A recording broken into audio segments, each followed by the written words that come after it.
Waaqayyo maa nama dhaba utuu aniif ati jirru.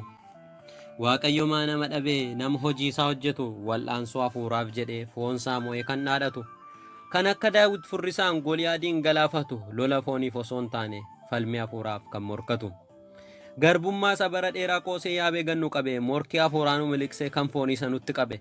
Waaqayyo maa nama dhabe nama kanarratti dammaqu akka Phaawulos dibamee goota lola hafuuraa dhaqu.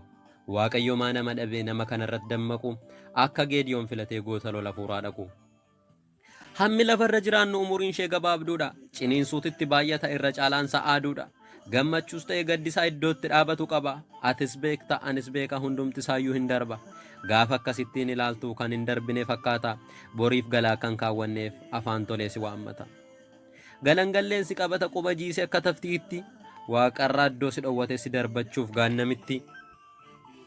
Kana jalaa si miliqsuuf akkas jedha sagaleensaa daandii dhugaarra akka buutuuf inni caafame dubbinsaa Efesoon boqonnaa 6 lakkoofsa 12 wal'aansoo sirrii adda baasee hubannaadhaan dubbateera.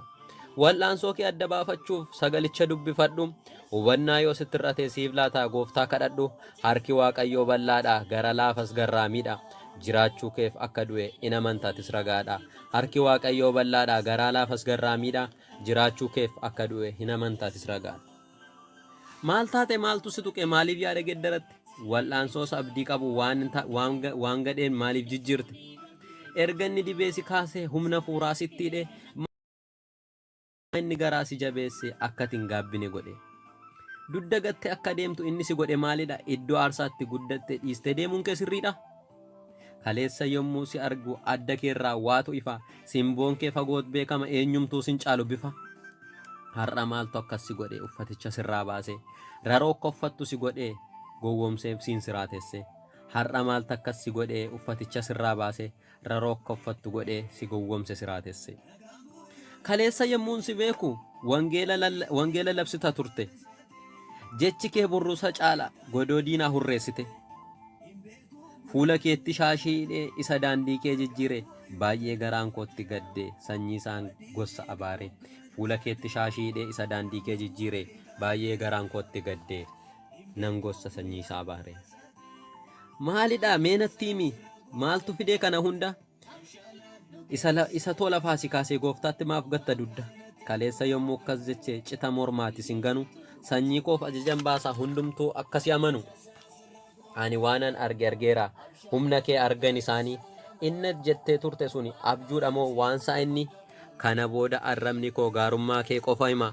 utuuti naan dhufne ta'e silaa ta'e nyaata rimmaa jettee isa dubbatte sana har'a akkamittiin dagatte gara booddeetti deebite maaliif waadaa seente nyaatte jettee isa dubbatte sana har'a akkamittiin dagatte gara booddeetti deebite maaliif waadaa seente nyaatte isanni siif fannifame maaloo maaliif irraanfatta guyyaadhaa gara guyyaatti maaliif fannootti ol baafta maaltu si tuqee dhugaadhaa naafoo naan galle waan tokko barri lafarra jiraannu baay'ee yartuudha maadhoko maarree waggaa 70 maaf bara baraan geddartaa yoo baay'ate 80 inni iyyuu sitti baay'ata haa ta'u dhibbas jiraadhu dhuma qaba jireenyichi waan ati goote ilaale sitti faradaan guyyichi maaliif ishee yartuu kana isa baay'eedhaan geddarta moo garaa kutatteettati gubachuudhaaf kaayyoo qabda adaraa kee yaa haadhoo koo waanan siin jedhu dhaga'i Waaqayyo garaan jabaatu dhiifama gaafadhu boyi deebii iddoo keetti dafii hidhata kee haareeffadhu mi'a lolaasa kan foonii baasii gati ajeeffadhu waan bor dhiiftee deemtuuf jettee isan darbine maa dhabda ta'imee nama bilchaataa waanallee maaliif butamta baala goodarreetii ati kan situu qemduu karraasu moolullee gabaa keessaatii kan namni hoodatta saasu ati nama laphee qabu kan Waaqayyo si filate maa gatii kee rakasiiftaa gabaatti guyyaate taate ati nama laphee qabu kan Waaqayyo si filate maa gatii kee rakasiiftaa gabaa guyyaafatte taate inni jalqaba si kaase si filate iddoo gadiiti gaabbinaan si taraarama sillaatu harka diinaatti gara duufettiin duufinii jedhee dura sitti meera maseenqoo miti namaati yookaanis immoo kiraara waan xinnoon ishee yoo si tuqee maa iyyitee biyya kaaftaa adda baafachuun si dhibee abbaa argiteef fuula laatta. Adda baafachuun si dhibee abbaa argiteef fuula laatta.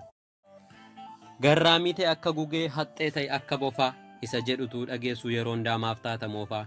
Tooftaa seexanaa hubadhu jalaa miliqii joonjessi boollanni siif qote keessa isuma buusi naannessi.